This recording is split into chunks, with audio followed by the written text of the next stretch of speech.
Ladies and gentlemen, it's my delight to tell you Mr. Cliff Richard is with us. Hi. How are you?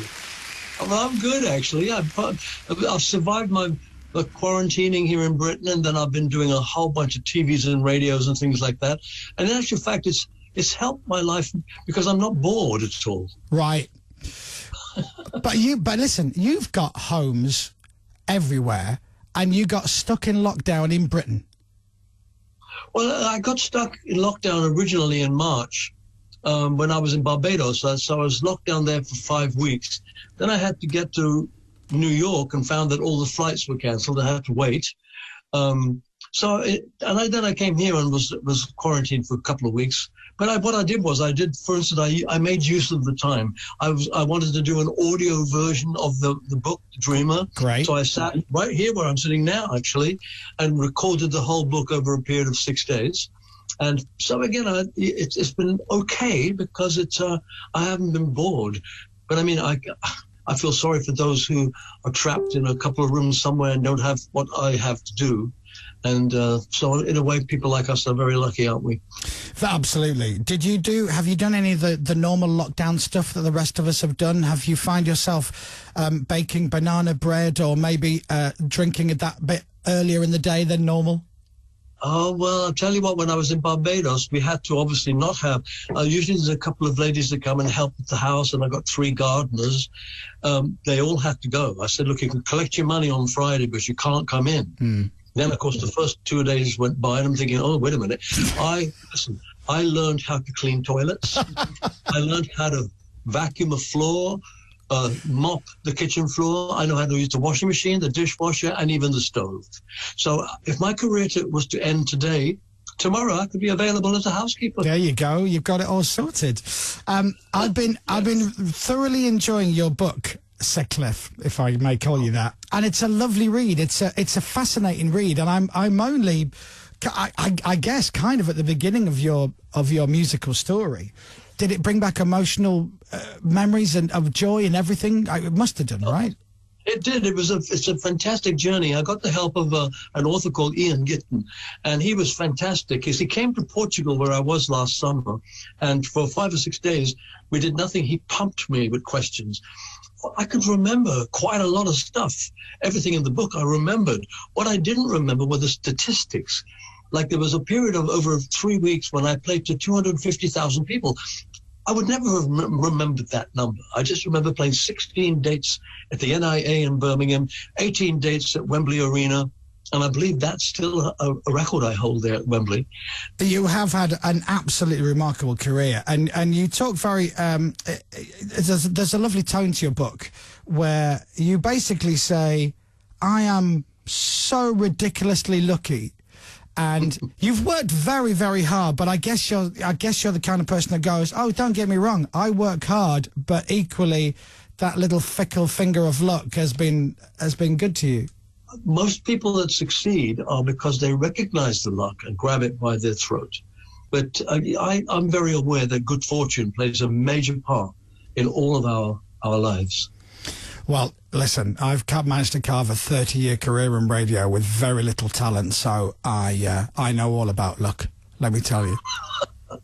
Well, you can't have very little talent, otherwise you wouldn't be there for 30 years. They would have replaced you with me. I'm cheap, that's what it is. Do you obviously you love music. You've always talked about this, and you talk about it in the book how music is so important to you, and the people who listen to Radio X, even me, I talk a lot on my show, but I love music. Do you keep up to date? Are you interested in listening into new bands and stuff? Is that something you keep an eye on? Not really. I obviously keep in touch with people who are successful at the time. So therefore, at some point, you'll hear the latest number one or whatever it is. When I have tried to listen to music of today, I can relate to the music, funny enough, but I can't always relate to a song. I mean, it's not for me to criticize, though, but sometimes I feel that there's a lacking in the melodic song, because when I think back to the early days, most of those early rock and roll records were just terrific songs, but they had this aggressive punch behind them. And although, like, for instance, rap, I don't really like rap, but I hear some tracks and I'm thinking, if I could get rid of the guy's voice, somebody could write a really good song and have this fabulous back. This track is so good. Technology has allowed us to make sounds that we couldn't make. What's your favorite cover of a Cliff song that you've ever heard? Well, I have never understood why nobody, as far as I know, has ever re-recorded We Don't Talk Anymore. It was the biggest selling single I had. I thought we sold 2.5, maybe 3 million records around the world of that one song. And I keep listening out thinking somebody's going to record it at some point, but so far they haven't. So it still belongs to me, although it technically belongs to anybody who wants to record it. I get it.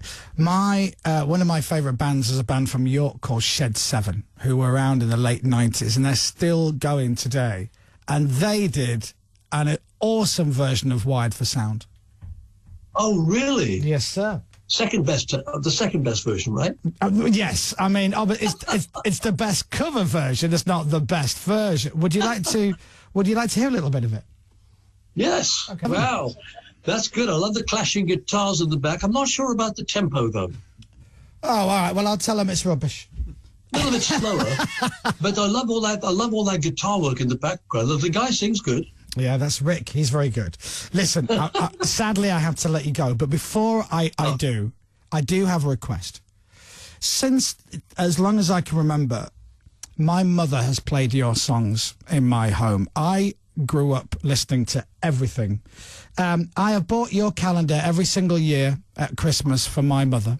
This would be the greatest Christmas present I could get her if you could just send her a message now, and then I'm done for life now. What's her name? Her name is Vera. Vera. I can't believe that you brought up your son so well. I mean, anybody that is forced to listen to my music has to turn out really well. And I'd like to take this opportunity of wishing you a fantastic Christmas. And if you've got any more children, send them along.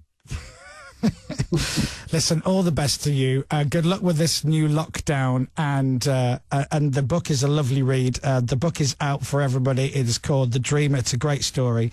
And when all this is over, come in one day. I'd love it if you would come to the studio and we can literally go through song by song, and we'll be here for a few days. That would be fantastic. And I must admit, as much as this Zooming is very convenient, it's much nicer to sit actually opposite the person you're speaking to. But it's been a pleasure for me. Thank you so much for being interested and spending so much time with me. Thank you. You're welcome. Thank you, Sir Cliff.